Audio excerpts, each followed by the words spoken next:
Hi, it's Jason from Dennis Carpenters. Today we're going to take a look at our brand new grille shells for the 68 and 69 F100 through F350 trucks.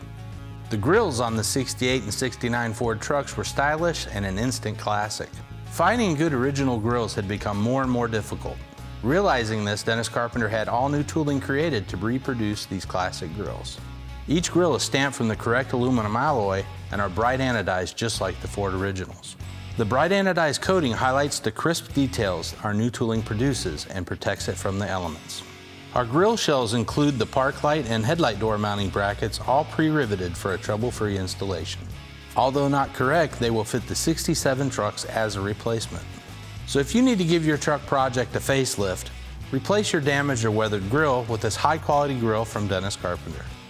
You can find this and many other quality restoration parts for your truck at dennis-carpenter.com. Thanks for watching, and don't forget to subscribe to our channel to stay up to date on our latest videos. You can also follow us on Facebook, Instagram, and Twitter.